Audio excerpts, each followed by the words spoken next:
नमस्ते प्रणाम भैया। हम है भोजपुरी गायक लक्ष्मण प्रजापति। आई एक जानी के पत्नी थोड़ा देर से सूत के जागे ली और जगला के बाद अपना पति देव के पास जाके कहताड़ी।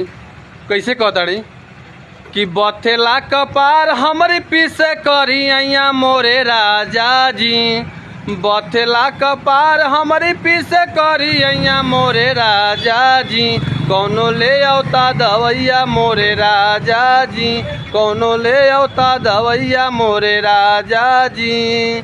तो उनका पति देव कहता है कि 4 बजे उठ कि 8 बजे भोरवा में टूटेला ओंघैया हमारी रानी हो, हमारी रानी हो, कायना बत्ती करी अइया मोरी रानी हो, कायना बत्ती करी अइया मोरे रानी हो।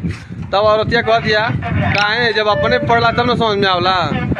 तो दोस्तों के मेहरारू देर से सूत के जागे ली, कमेंट करके आप लोग बताएं।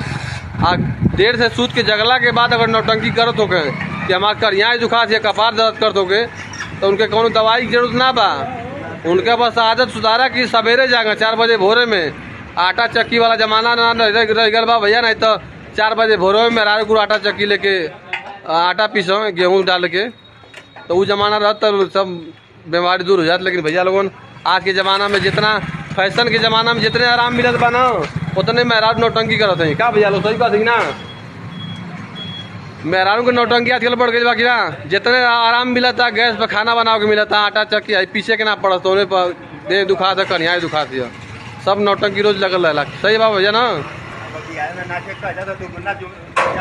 तब ब्याह में नाचे खाती तनको कौनो बीमारी ना धरी।